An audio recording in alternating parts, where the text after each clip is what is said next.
Oh, good. Really good, very emotional. Oh, good. Excellent. Okay.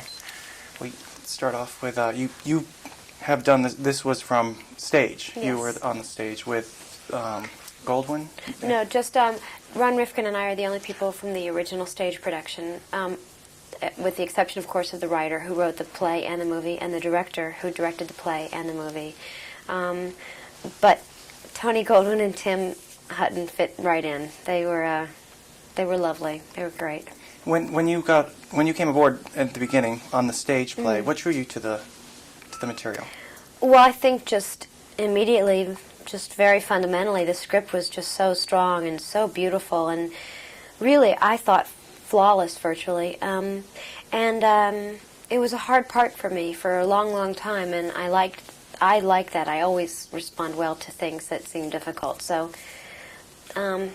it just seemed very obvious to do it to me at the time. And then over the course of doing the play, Ron Rifkin and I became very close. And then by the time the movie came around, we got the money. They got the money together to do it. I wouldn't have wanted anyone else to do it. My part, I mean. Your part, right. I was talking about that earlier, how hard the movie is to get off the ground, because it's almost like the Isaac's character with his books. Yeah, It's just such a correlation there. Yeah, you're absolutely right. You're the first person that's made that observation, but yes. And I think it's sort of ironic because we all scream and yell about the quality of films that come out of the movie industry, and then of course the movies that are usually most critically acclaimed, well received critically, are the ones that were the most difficult to get financing for, and the ones everyone says, you see, we need more movies like this. And of course it took 4 years to get the funding, the financing. So the great irony of making movies, I guess. You've been taking on you have a lot of good parts. It seems like you have a fulfilling career as an actress.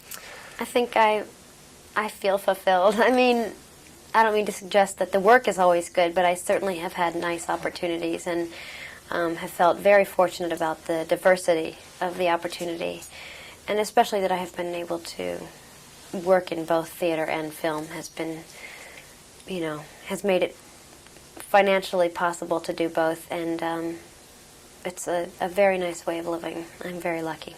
Do you prefer the stage with the audience there? I mean, ultimately, yes. But I couldn't afford to do the theater if they didn't pay me to make movies. But I have had great experiences in movies, and I hope to continue to. And I don't mean to suggest that movies are bad and theater's good. It's just one, I think, for the actor is probably a little more satisfying. Mm-hmm. How long?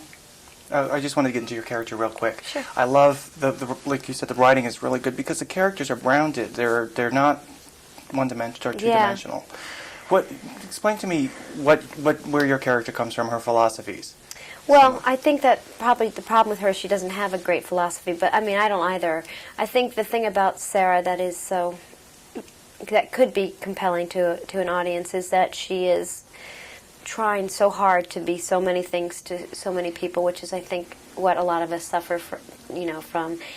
But she also is trying to have an identity of her own in a very a family filled with strong personalities, a family filled with bright and interesting people who are doing their best to be loving, good people, but who are all troubled in some fashion. And so I like the complication of her a lot. Right, she just wrapped us up. Thank you so Have much. you must